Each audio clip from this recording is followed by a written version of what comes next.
아니 어느 정도까지도 바람으로 인정이 돼요?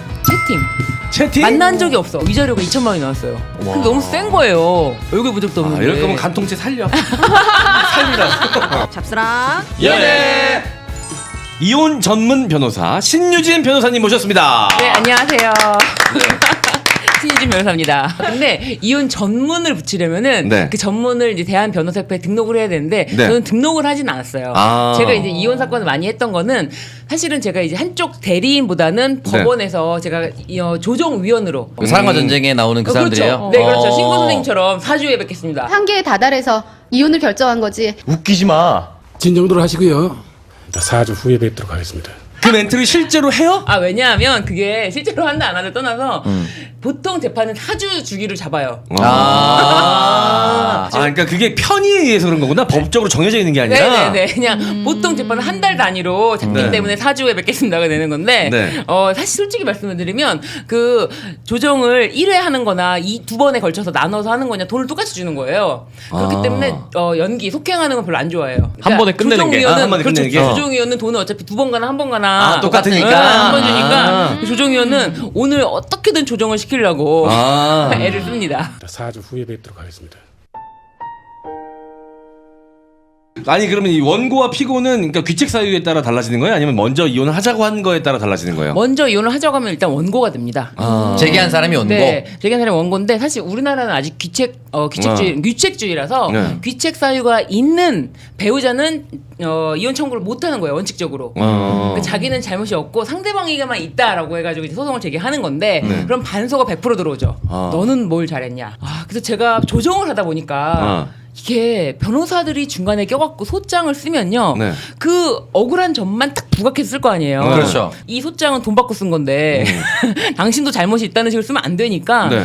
상대방을 엄청 지적한단 말이에요. 예. 10년이면 10년, 뭐 1년이면 1년. 네. 1년 만약 결혼 생활이 짧으면 연애 때부터 이 새끼는 손버릇이 안 좋았다. 네. 이 얘기가 나와. 근데 판사님이 그건 보고 웃어. 그럼 결혼하지 말았어야죠. 그 정도로. 그래서 해결이 안 된다는 걸 알고 이제 조정을 할 때는 변호사들을 내보내요. 솔직하게 얘기하라고. 네, 솔직하게 그냥 뭐 원하는 걸 얘기해라. 그 변호사가 너무 과대하게 이제 요구하는 건 다 아니까 원하는 걸 얘기해라. 그럼 또 의외로 잘 풀려요. 잘 풀려. 제가 근데 꿀팁을 하나 알려드릴게요. 이거 하나 알려드리고 가야지. 뭐 어떻게 결혼 생활을 잘 유지하는 법, 아니요, 이혼하는 아니요. 법. 그러니까 돈이 내가 별로 없는 거야. 결혼을 하려고 하는데 내가 만약에 예를 들면 오창석 씨랑 여자랑 결혼을 했는데 여자는 돈이 많아. 오창석 씨 돈이 없어. 이런 경우에도 혼인 기간 중에 이제 나중에 혹시 네. 이혼할 때 그 사람보다 많이 받는 방법. 뭡니까? 돈이 없는 사람이 결혼을 했을 때 공동재산을 할 때 그냥 내 명의로 추가 대출을 낼 수가 있잖아요. 그러면 그 대출금 채무 내가 더 지겠다. 어차피 나는 빚이 있으니 내가 더 지겠다. 그러니까 내가 빚이라도 더 얻는 거예요. 만약에 집을 뭐 작은 집을 마련했다. 근데 그 집이 만약에 5억이다. 근데 아내는 돈이 있어갖고 4억을 내. 난 돈 1억도 없어. 그 1억은 내가 저기 공동명의 넣고 내가 대출 받자. 내 이름으로 대출 받자. 이렇게 하면은 사실 나는 돈을 안 낸 거잖아요. 그럼에도 불구하고 재산분할 나중에 할 때는 그게 굉장히 큰 기여가 인정돼가지고 이 집값이 오르잖아요. 그럼 거의 동등하게 뭐 4대 1도 아니야. 거의 반반씩 나눠가져요. 거의 약간 주식을 신용으로 사는 그런 맞아요. 거네요. 그러니까 이걸 내 저기로 명의로 대출을 받자라고 할 때 맘 머뭇거릴 필요가 없어. 어차피 뭐 아니면 도다. 왜냐면 빚이 자본이에요. 자기 자본이야. 아니 이게 만약의 상태를 대비해서 말씀드리는 겁니다. 네. 뭐 이렇게 행복하게 결혼해서 제일 끝까지 행복하게 잘 지내는 게 제일 베스트죠. 그럼요. 네, 같이 함께 빚 갚고. 나중에 그게 한구말을 낳는. 예상치 못한 호재가 네. 될 수 있다. 맞아요. 네, 알겠습니다. 여러분 착하게 살면 돼요. 그러니까 착하게 살면 됩니다. 이혼의 사유가 네. 한 뭐 베스트 5 정도 나누면 네. 폭력 분명히 있을 거고 두 번째 바람이 있을 거고 경제력 무능, 네. 아우. 경제적 무능이 있을 거고 네. 조루 이런 거, 네. 성생활 관련 이건 성생활 이제 있지, 다 성생활. 성격 차이로 가는 거 아닌가요? 성격 차이로 웃기는 거. 성격 차이, 성격 차이. 네, 성의 격의 차이가 있어요. 뭐 요 정도 고부간 갈등 요 정도 한 5개 요 정도까지 나눌까요? 네네 정확하시네요. 네. 이 중에서 가장 빈도수가 높은 건 뭡니까? 그 나이대에 따라 다른 것 같아요. 네. 그러니까 황혼이형 같은 경우에는 폭력. 그 폭력에 시달리시다가 황혼이혼인데. 네, 그렇죠. 자식들이 엄마를 데리고 와요. 모시고 와요. 엄마 이제 그만 해라. 네, 이제 해도 된다. 왜 요즘 시대가 바뀌었는데 참고 사냐? 이러면서 이제 자식들이 예, 황혼이혼 데리고 오는 경우고 네. 그리고 이 성격 차이 네. 여기는 결혼 혼인 기간이 짧아요. 단기. 아. 네. 단기간에 알 수 있잖아요. 네. 그렇죠. 이거는 내 뭐 사실 평생을 견딘다, 한 못 시간 견딘다. 정도면 확인해 볼 수 아니, 근데 있으니까. 예. 0점 조절하듯이 네. 이렇게 뭐 좀 시간이 필요하지 않나 그래도 좀 지나다 보면 괜찮아지지 않나? 근데 그걸 착각인 거예요. 결혼할 때는 서로 간에 맞추고 노력하면 된다더라. 이게 네. 큰 무슨 문제가 되겠냐. 네. 괜히 그러는 거지라고 했지만 이게 맞춰지지 않는 거예요. 왜냐? 남자들이 결혼하면 또 노력을 안 하는 부분이 있어요. 아, 성생활에 이게, 있어서. 네, 예를 들면 연애할 때는 그래서 어떻게든 맞춰보려고 하는 것도 있는데 남자들이 이제 그 결혼했다는 순간 네. 더 이상 노력을 안 하는 경우가 굉장히 많아요. 잡은 물고기에 밥 안 주듯이. 아. 네. 2년 안에는 거의 그런 쪽으로는 판단이 나기가 쉬워요. 남자도 이렇게 말하는 경우 있어요? 맞춰주느라고. 맞춰주느라고 어쩔 수 없이 했다. 봉사한 거다. 근데 예를 들면은 여자가 그렇게 얘기한 적이 있어요. 여자가 내가 우리 원활한 화해를 위해서 네. 요구도 했는데 너가 거부하지 않았냐? 어. 근데 그때 너무 슬펐던 게 그 사건에서는 네. 남자가 그 발정제 네. 그런 거를 먹고? 이제 먹었는지 뭐 했는지 여자가 그걸 봤어요. 그 이제 보관하고 있었던 거예요. 가방 안에. 아, 그러니까 발기부전 치료제를 먹은 거 아닌가? 그런 거 같아요. 그러니까 여자가 좀 정이 떨어진 것 같아. 아, 그거 왜 정이 떨어져? 그 노력하려고 하는 건데. 그거랑 또 한 가지가 이제 여자를 흥분시키는 최음제? 네, 최음제를. 그러니까 이게 뭔가 그게 조금 뭔가 안 되는 그런 상황이 있었나 봐요, 남자가. 그러니까 여자는 자연스럽게 우리 하자라고 했는데 그게 안 되니까 약을 도움 받는데 그거는 좀 문제가 네, 되죠. 그러니까요. 남자들은 그럴 것 같아요. 여자들이 만약에 그런 걸 먹는다 이런 걸 봤을 때 노력하는구나라고 받아들일 것 같은데 여자들은 좀 다른 건가?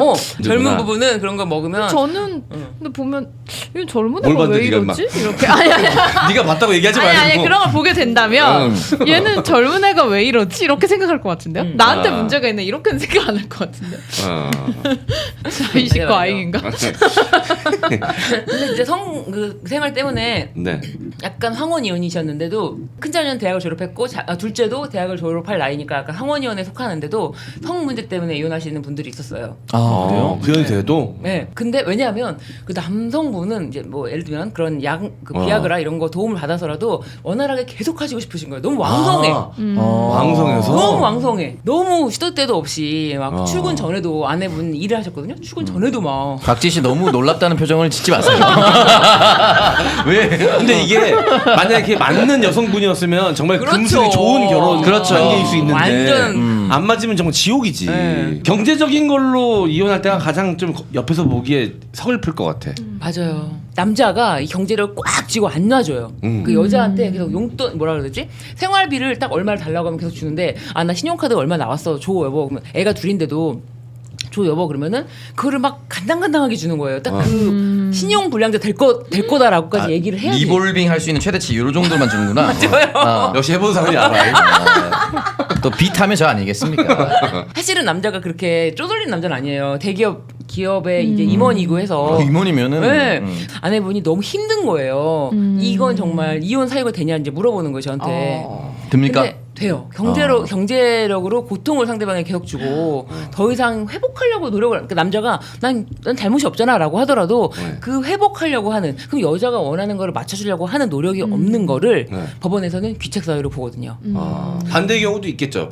반대 경우도 있겠죠. 반대 경우도 남자들이 이제 실직하고 돈을 못 번다. 네. 그러니까 이제 그만 이 남자랑 헤어지고 싶다. 아. 이런 경우도 있죠. 그러면 우리 신유진 변호사님께서 네. 수임했던 이혼 사건 중에서 가장 좀 가슴 아팠던 사건이나 기억에 남는 사건 뭐가 있을까요? 그분이 90년생이었나? 네. 젊은 분이 되게 아름다웠어. 진짜 예뻤어요. 근데 저희 사무실에 오실 때는 걸어서 들어오신 게 아니라 휠체어를 타고 들어오셨죠. 왜? 다리 다 부러지시고 고개 맞아서. 여기 맞아서. 이빨 부러지고 눈 여기 막 진짜 한 대만 더 맞았으면 죽었을지도 모르겠다. 거의 그 정도.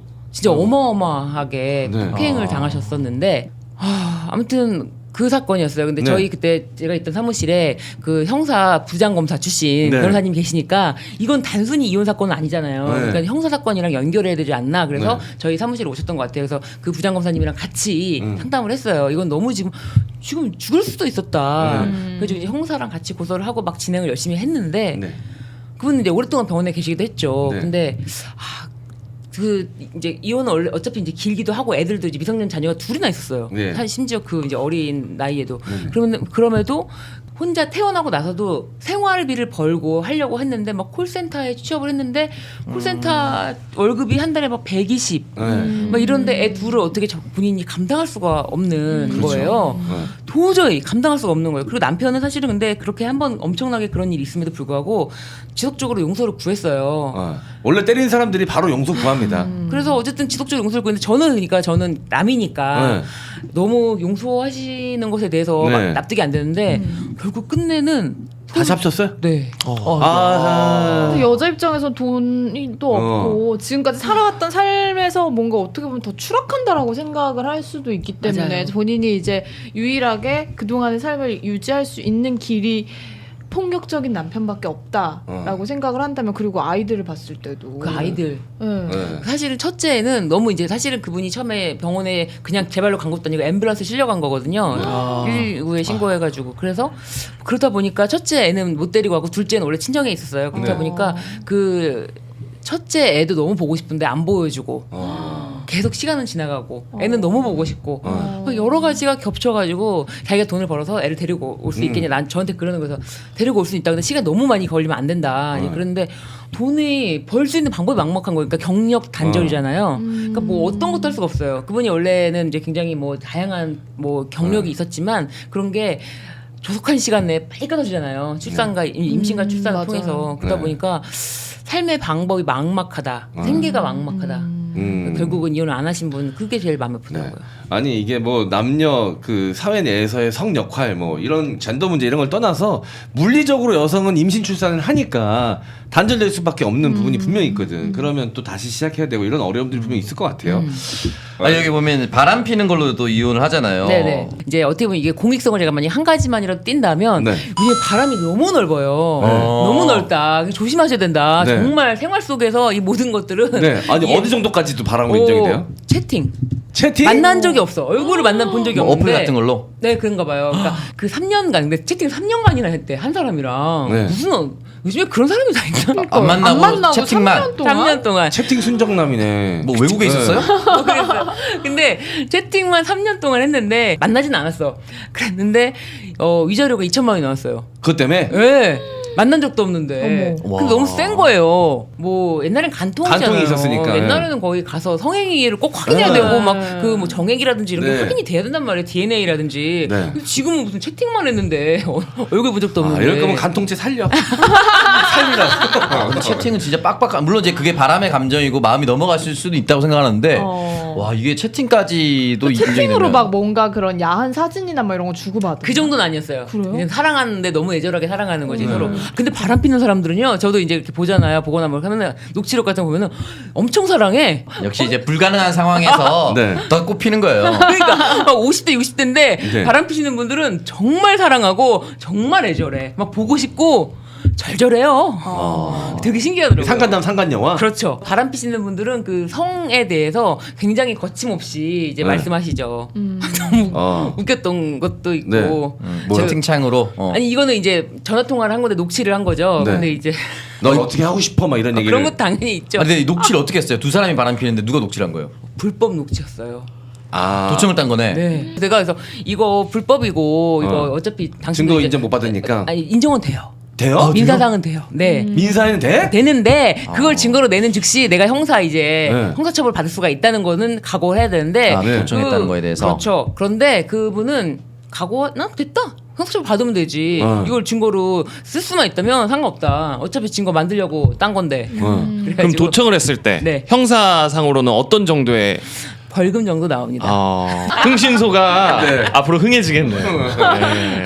벌금 규모가 그렇게 크지 않나 보네요. 그걸 감수할 정도면. 아 그럼요. 아 그리고 이제 흥신소라고 말씀하시는데 흥신소는 좀 달라요. 왜냐면 흥신소는 여러 차례 그걸 업으로 한 경우라서 그건 좀 셀 수가 있고 제가 말하는 거는 이제 단순히 아내가 남편의 핸드폰에 뭐 이제 그 도청 앱 깔아놓구나. 네, 깔아놓고 야. 깔아놓고 하는데 막 바람 피는데 남자가 젊고 그 바람 피는 그 상간녀가 연상인 거예요. 10살이나 연상이야.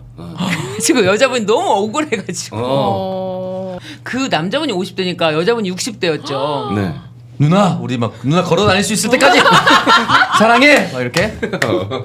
절절해요. 너무 절절해. 너무너무 눈에 넣어도 안 아프고 금방 헤어졌는데 또 보고 싶어. 나는 진짜 그 웬만한 그 연애 드라마보다 더 사랑해. 사랑에 빠진 게 죄는 아니잖아.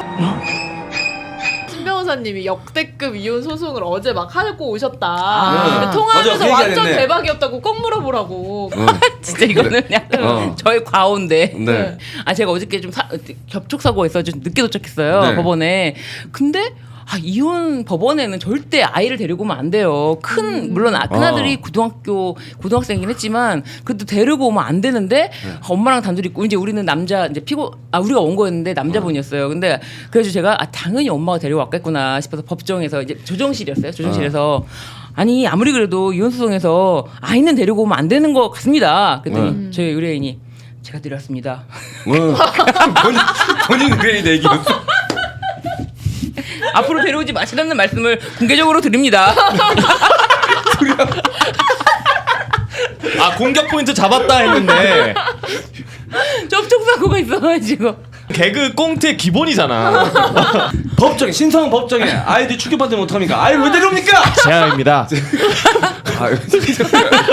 아니 의뢰인 입장에서 얼마나 황당할 거야. 내 변호사가 나를 지적하구나. 아니 순간 본전 생각 엄청 났을 거. 내가 이런 소리 들으려고 돈 내고 변호사 쓰나? 진짜. 아 진짜. 이런 얘기하면 변호사 수입 안 들어오는 거 아니에요? 아이 저희 의뢰인과의 신뢰관계 그만큼 두텁기 때문에 어디서 두텁다는 거야? 아니 누구인지도 모르면서 무슨 신뢰관계가 두텁다고 그럼 자세히 모르는 거야 의뢰인이. 애도 모르면서 잡스랑 예.